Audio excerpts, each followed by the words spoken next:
Okay, so I've been making several videos on Crimson Desert over the past, I would say, week or two.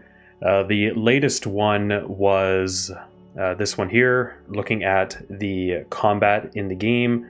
And you can see that I wrote on the video, I'm less worried. And the reason for that was because when I watched the 50 minutes of gameplay, there seemed to be a lot of focus on just sort of walking around and talking to people.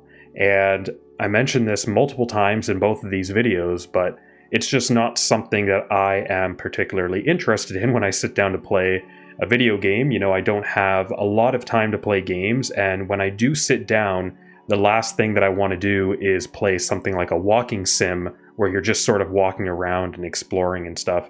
To each their own. Lots of people enjoy that kind of thing. Lots of people like to advance stories and talking with the people in the world, the NPCs, and learning about the history of the world, the lore, and all this kind of stuff. But in my case, I prefer a lot of action. And if I'm not getting that frequently enough, then the game gets really boring for me, essentially.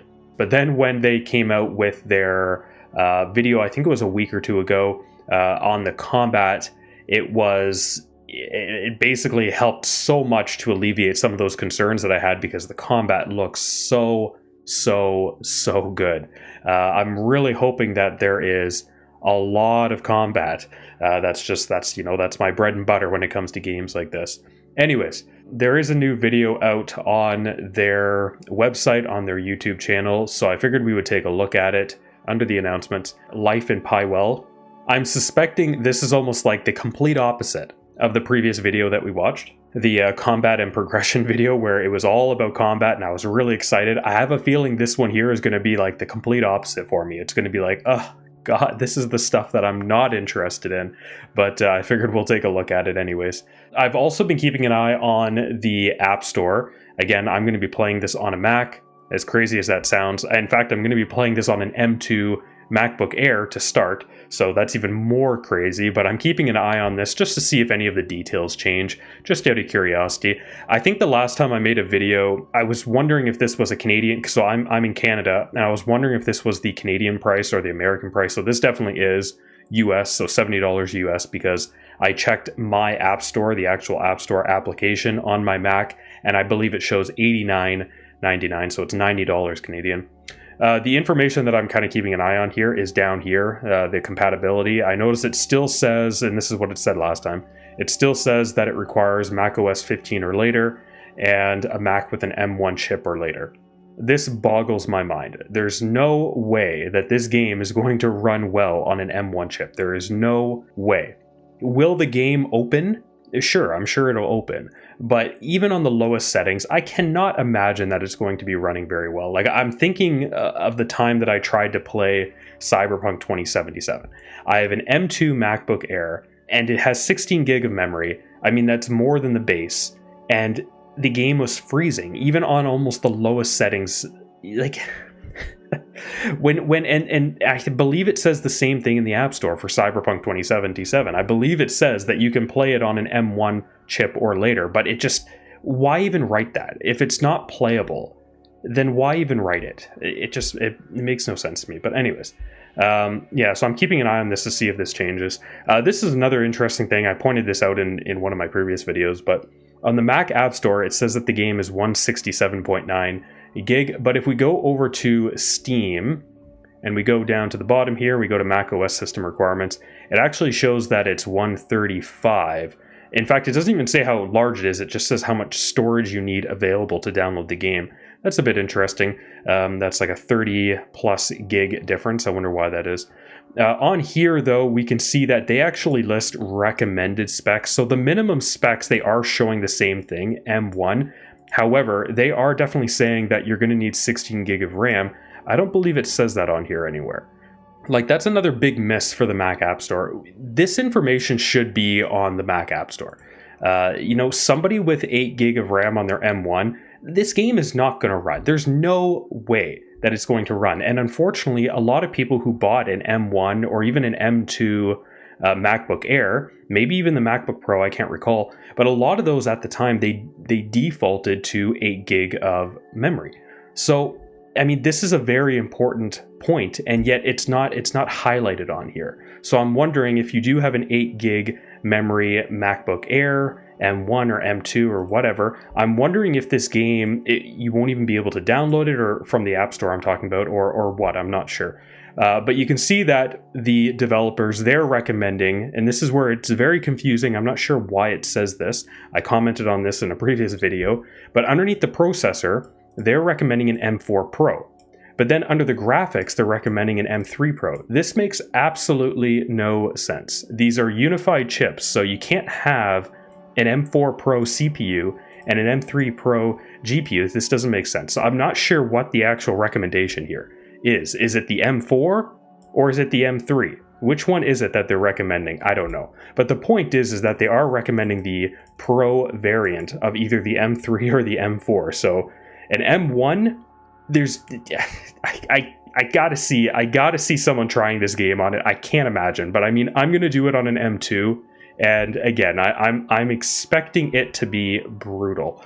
But this is a game I'm really excited for, and I was planning on getting another Mac at some point, either a Mac Studio or just a Mac Mini, but you know, something with a higher end chip, at least a Pro, I would say, at some point. And it wouldn't be just for gaming. However, in the back of my mind, I'm thinking that's going to be a big important reason on why I'm getting it. But anyways, let's jump back to the video. Let's take a look at this here. And I'll pause it at moments just to comment. And apparently this is the last featured video that they are doing, so. Welcome to the last Crimson Desert Features overview video. Clearly that means we're getting pretty close to release. Everyone should be getting pretty excited. Battles and exploration. It's a world where many of the smaller moments also shape your journey.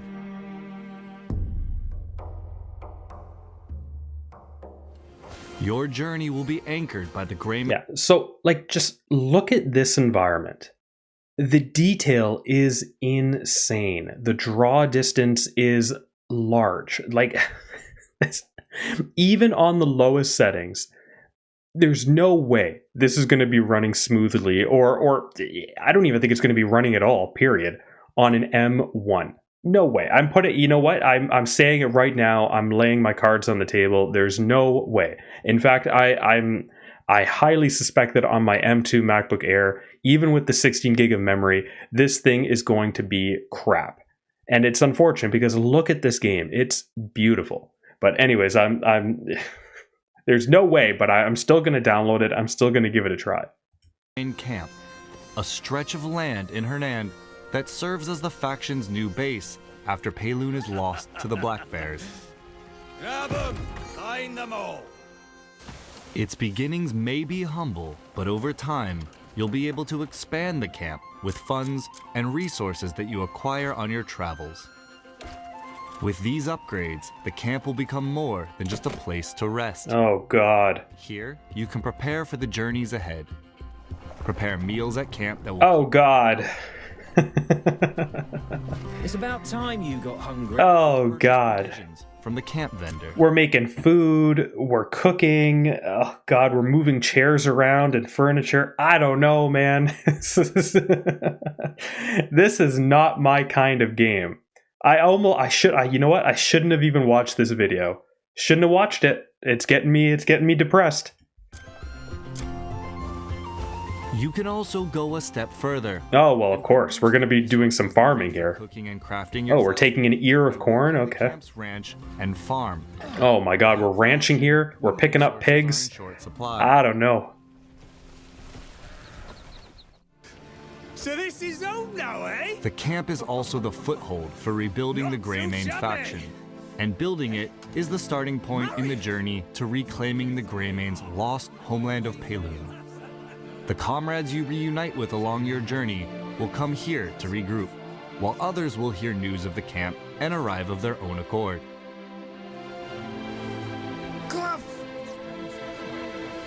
These Greymanes can take on several roles. They can be dispatched to locations across Pywel where missions can be found. Wow.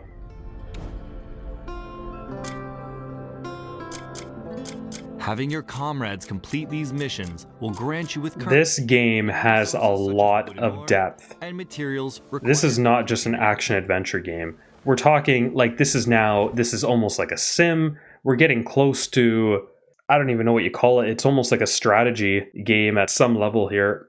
I'm kind of hoping how they said there that you can assign the people in your camp to do certain tasks. What I would like to do is assign someone to basically be the mayor of the town that we're building and just let them do it all. I don't want to do it. I want to go out and explore and adventure. I really do not want to manage a town. I don't want to build anything. You know, I'm hoping I can assign a mayor and be like, hey, you do the work. I'm going to go off. See you later.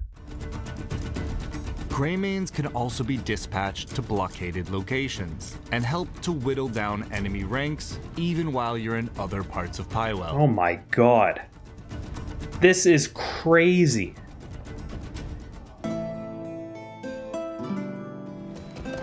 Your journey will inevitably take you to the villages, towns, and cities of Pywel's various regions. Oh my god. Do you see the detail here? This is insane. Here, shops and vendors offer everything from daily provisions. Look at the cobblestones. And materials. This is insane. A blacksmith can forge a new weapon to replace the one you've carried since Hernand, while a tailor ensures you're properly outfitted for the journeys ahead. Oh, your wardrobe tells your story. But commerce is only one part of life. I'll do the same for you someday. This is for you. Good health to you. What did he just buy? A picture frame? My words of praise must seem shallow. There are residents here. Oh my who god. are And look at all the eager to people hear their requests. on the screen. Some may need protection from bandits. All the grass is moving. Others may ask you to deliver goods Look at the draw distance. or help track down a missing person. These stories unfold alongside the region's larger tales, offering a glimpse into the everyday lives of those who live in Pywel. Yeah, I hate to say it, but I'm not that interested in the everyday lives of Pywel. Look at the detail here. Both good and bad. Catch whispers of rumors from the locals, or engage in lighter diversions along the way. Oh my god, we're gambling, we're fighting people in town. Terrible manners. Just be mindful of the law. Harmful actions can turn residents and guards hostile, making travel more difficult as you're forced. The depth of this game, from what I'm seeing here, it almost puts something like Skyrim to shame. That's how deep this game is. Beyond the towns and cities, you'll also encounter people and come upon locations that draw you into new adventures. We are coming back to this, you know, this world has technology to some To extent. some unusual residents. I don't think. Let's move them. Or locations that, Oh, okay. through Well, here we go. mechanical or mystical means, require fixing.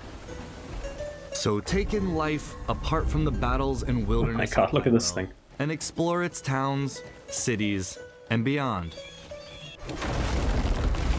We're cutting down trees. I was doing some of this already recently in Hightail. Or even just moments of levity in They your were journey. doing some mining there, petting a dog. Oh boy. I don't know. I'm sort of regretting looking at this video. Essential activities. It's making me nervous here. Food can replenish or temporarily strengthen your health, spirit, and stamina. Oh, now here we go. The edge in exploration. Oh no, I'm eating meals that I made. Oh boy. Along your travels, you'll find bonfires and cooking recipes that allow you to prepare. Well, of course there's fishing. I mean, why wouldn't there be? Every game should have fishing. And hunting will provide the ingredients these recipes require. While items like flowers and insects can be used in alchemy to brew medicines that enhance your combat capabilities. Other activities, like mining and gathering, will also yield materials for crafting and upgrading your equipment. You can also craft more advanced and specialized tools with valuable resources you uncover on your journey.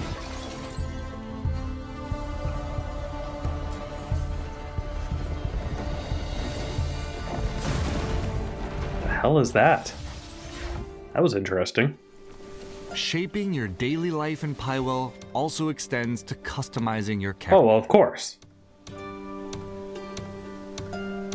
At camp, you can adjust hairstyles and tattoos, as well as your outfits using dyes. Here are those 3 characters, by the way, I talked about in the previous video. Discovered throughout the world, or brewed. Somebody commented on my previous video, I believe they said that there are 3 playable characters or something, but the main guy is Cliff.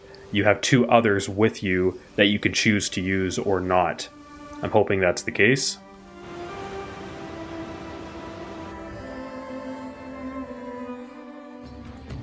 And that wraps up the Crimson Desert Features Overview series.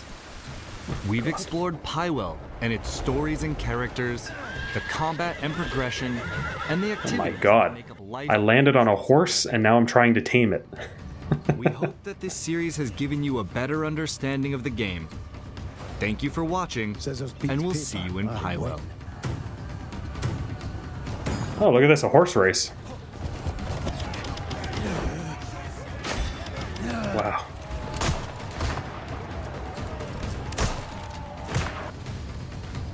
Jesus. What? Every time I see something new in this game, I'm like, what is happening? How does it have all of this stuff? It keeps introducing more and more and more diversity, more mechanics, more areas to explore. It's just wild. This game looks huge. It's crazy. And that's why I know it's going to run like crap on my M2 MacBook Air.